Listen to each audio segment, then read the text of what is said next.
Okay, Congresswoman, I hope you have some more time for us because murders and gun violence has exploded in Brooklyn and across the country amidst this pandemic. I know we need our police, but we need our leaders. What's your take on this?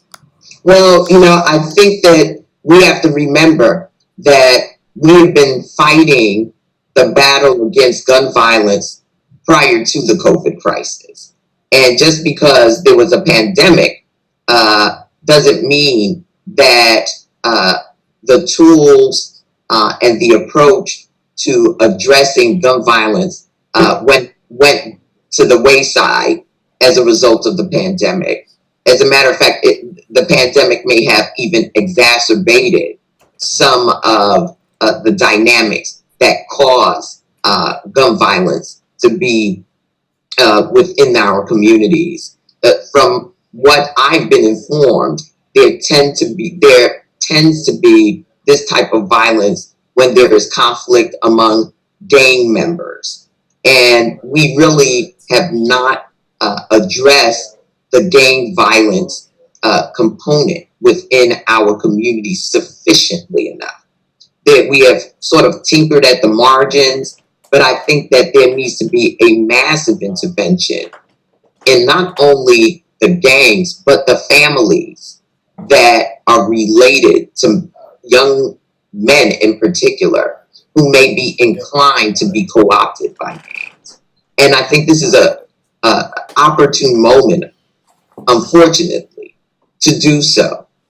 I say that because there is an infrastructure that is being built. We just heard from Nicole at HHC and what they're doing to identify individuals who may need wraparound services. I think that there is a framework that has been developed where we should be reaching out to the families and the community around how we provide options, how we provide diversionary programming to young, disaffected young men and those who are on the verge of maybe making a decision about joining a gang. And what can we provide in terms of service, in terms of education, in terms of mentoring to really get these young men, these, in some cases, boys, options to pursue more positive activities with their lives until we really drill down to the community and family level. And we're not relying on the criminal justice system to resolve this for us.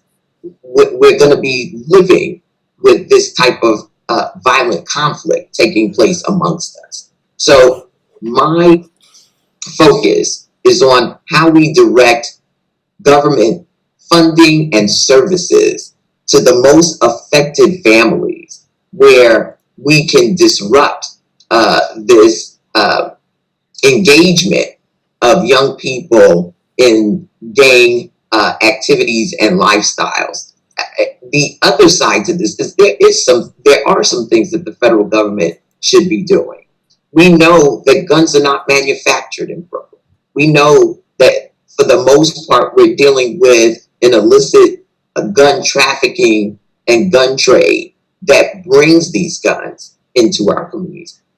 We should have enough intelligence at this stage, whether it's FBI, DEA, ATF, to be able to disrupt these networks of gun traffickers that are bringing these weapons into urban communities. And that work has not been done in earnest simply because people raised the banner of the Second Amendment in order to essentially continue to build profits for gun manufacturers.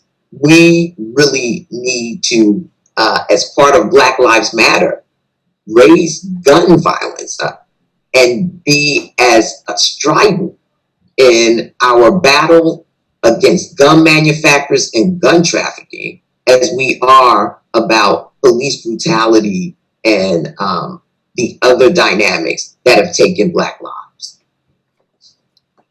Thank you, Congresswoman.